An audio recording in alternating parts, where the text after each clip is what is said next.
Hey Pearls, I'm sitting here at my desk.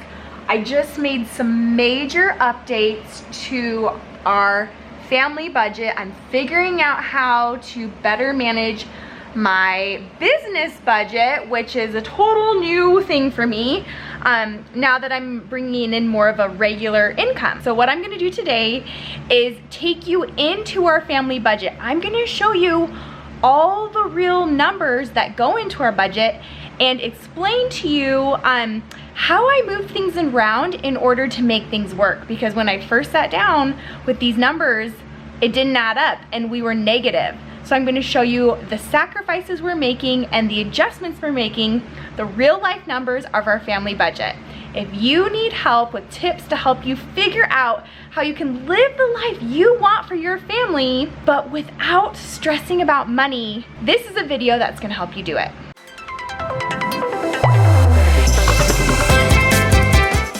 Welcome back, I'm Brittany, and this is Pennies into Pearls, where I share with you tips, tricks, and motivation to help you learn how to live the life you want without stressing about money. If you want real life implementation, not only the strategies, not only the tips, but showing you exactly what it looks like on a real life basis, how to implement what you write down on paper and actually make it work in real life, this is the channel you're gonna wanna subscribe to. All right, without further ado, let's jump into the computer. I just spent like the last 2 hours or more working on adjusting the budget and getting things on track, and I'm feeling pumped, and I wanna share with you guys all the things I've done to help you maybe like get a clear perspective and take away some information to see how you can customize it and use same strategies to help you adjust your budget and set your budget up in a way that helps your family stick to a budget so you can be more intentional with your spending, so you can spend that money on things that you actually want to, spend that money on the steps to helping you reach your family's goals. Now, the reason I was telling you that it took me 2 hours is that the kids are now awake, quiet time is over, nap time is over. I sent them outside to get some wiggles out, and so hopefully they stay out there long enough for me to record this video for you guys. So there might be temporary interruptions, just forewarning you. Okay, so let's dive into it. You can see that this is my template budget, and the reason I have it as a template is because every new month when I'm setting a new budget, I just copy this tab down here. Oh, you can't really see. Well, anyways, I just copy this tab in my Google Forms, I believe this is where it's at, copy it, and then adjust it for the new month, which is a really easy way to do it. And I'm trying to figure out the best way to make this Google Forms, because it's free for everyone, Google Forms template available to you. So I'm working on that. I'm going to show you the template because this is what I've been working on. So the biggest thing for us recently is that now I'm bringing in a more of a consistent income at Pennies into Pearls with like my new course up and things like that. I'm becoming more self-reliant with my income for my business. So it is something that we can rely on a regular basis. Now, in the past, we've kind of, I mean, it's embarrassing to admit, but I really haven't been like setting a strict budget. I had a good idea of how much money I was bringing in each month and making sure that I could pay all the bills and bring home a paycheck and all that stuff, but I'm getting a lot more serious about that now. It's taking me too long. Anyways, let's look past that. We're learning, we're moving, new seasons of life. We've got to learn new things, right? So you can see up here that I've been working on my Pennies into Pearls finances, which I think are irrelevant to you guys because it's business finances. Let me know in the comments if you own a business and would be interested in seeing how I manage our business finances, because we're getting into a pretty good groove here now. So hubby has a pretty set income. We have been able, thank goodness, to be blessed with Pennies into Pearls, where now hubby really almost like never needs to work overtime. So we base our budget off of his regular income, which is like a 40-hour week. His paycheck is every 2 weeks at $2,400. So we base our budget off of his 2 pay periods a month. So occasionally, about twice a year, we get a third paycheck, and that money, depending on what needs we have that month or, you know, in that time frame, we will decide then what to do with that. But we base our budget off of his two paychecks. Now, to get my income, and I think this is where it's going to be really useful for a lot of you, is because it's an inconsistent income. The money I get from month to month with my business is very up and down. So pretty much what I've done is I figured out my expenses that I have for my business, my like fixed expenses, and I base it off of averages. So when you have an inconsistent income, basing your budget off of a monthly average income and monthly average expenses works really well, because then on those months where you have an income where it is over the average, what I want you to do is put that money into savings. Then for those months that you have a below average income, you use that completely on its own savings account to supplement your income to get it back to your average baseline for your family's monthly budget. And so that's what we've come to. And with all my finances with Pennies into Pearls, what it works out to be is I can pull a paycheck for about $2,000 per month, and that's it.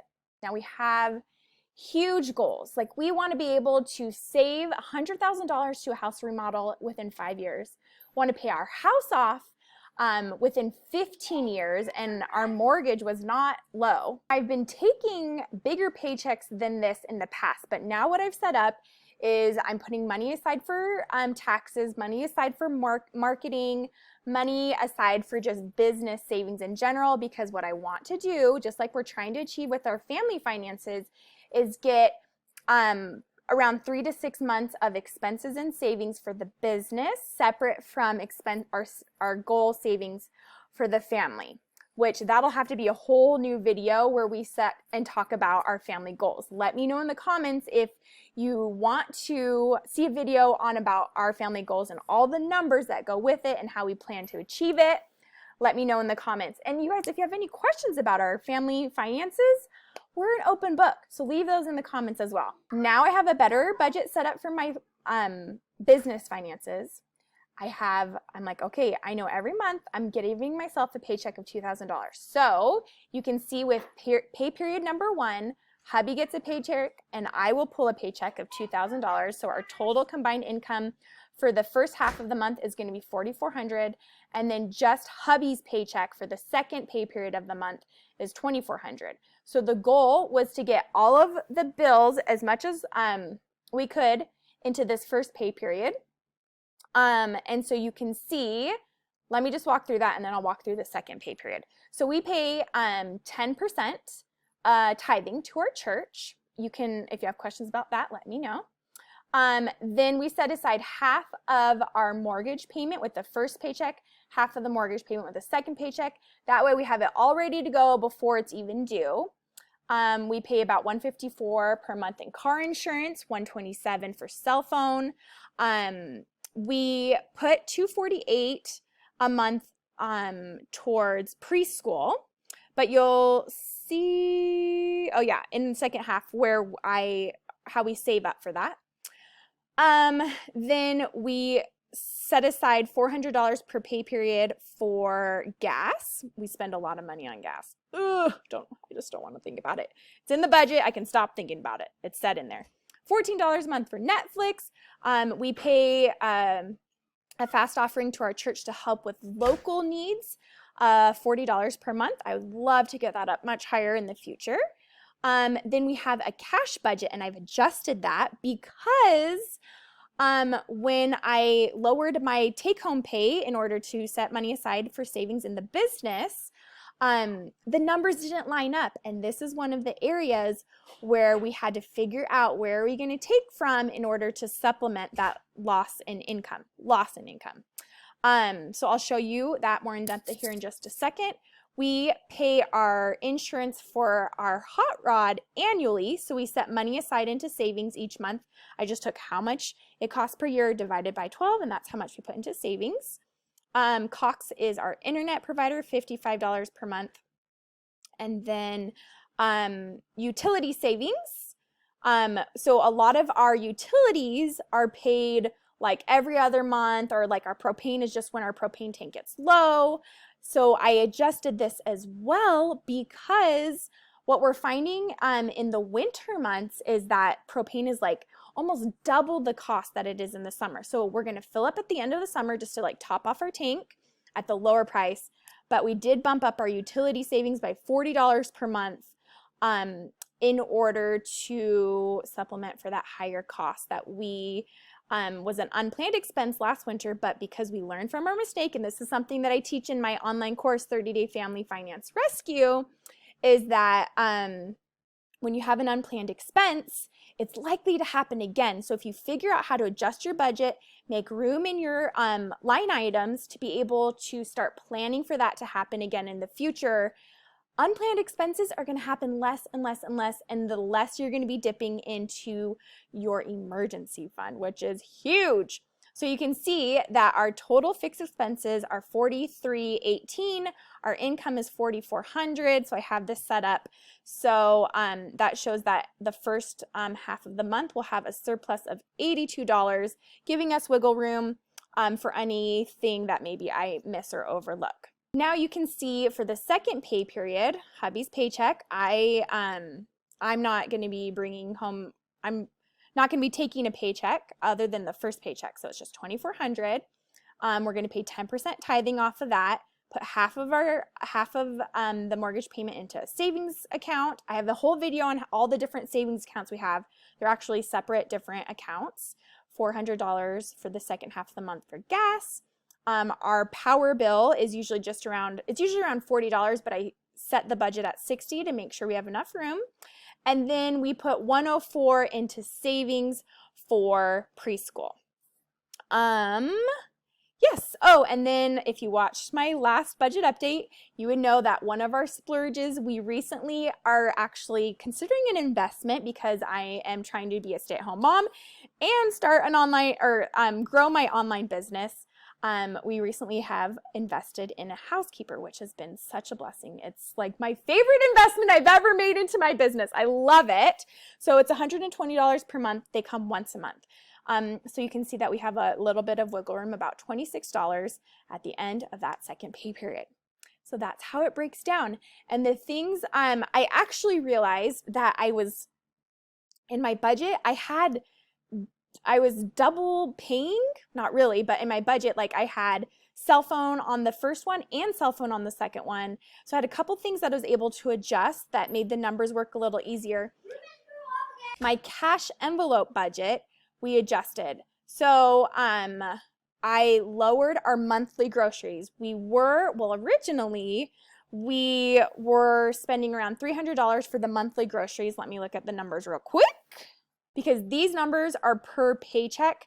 I need to adjust this because we were pulling out half of the cash with each paycheck. So before the beginning of the new month, we would have the full cash amount, but now I just pull it out the first pay period of the month, but it's actually for the next month. So we're a month ahead on our cash envelope budget. So essentially we were pulling $190 per paycheck for monthly groceries. We cut it down to $170, so we saved ourselves $40 per month, which helped with this budget over here because, like I said, when we first started, we were in the negatives. So the point of me sharing that with you guys is that when you're looking at your numbers, you have to make room for it somewhere. And like I increased our utility savings, but that cash has to come from somewhere. There's a lot of things that we want to add to this budget, and this is a work in progress. With us buying our house last year, we pretty much doubled. I mean, it's more than double what we were paying in rent. It's a huge percentage of our income. We're working on growing our income through me growing my business. We're working on making enough room in our budget so we can have more in savings, increase our emergency fund to a 3 to 6 month savings, increase savings for house remodel, increase savings for family travel, and all these different things. And as we start creating this life that we want so desperately for our family, we're working for it. We're taking those baby steps, and that's what I'm sharing with you here on these videos. We're not sharing our numbers to brag. I definitely don't think they're brag-worthy, but we're sharing our numbers in hopes that you can actually see how this works in person. In the past, as we were trying to figure things out, I would feel so frustrated because I would look at these really awesome online like financial YouTubers and bloggers, And I just thought, if only I could see their real numbers, then I feel like I can make it click a little bit better, see how to like apply it to our family's finances ourselves. So that is why we are so passionate about sharing the numbers and being an open book. So if you have any questions, of course we invite kind, respectful questions and comments. And you can leave those all down in the comments, and I will be down there replying myself, trying our very best to help you guys live the life you want for your family without stressing about money. If you found this video useful, helpful, inspiring, don't forget to give it a thumbs up and subscribe to the channel if you haven't already. I'll talk to you guys very soon. Bye.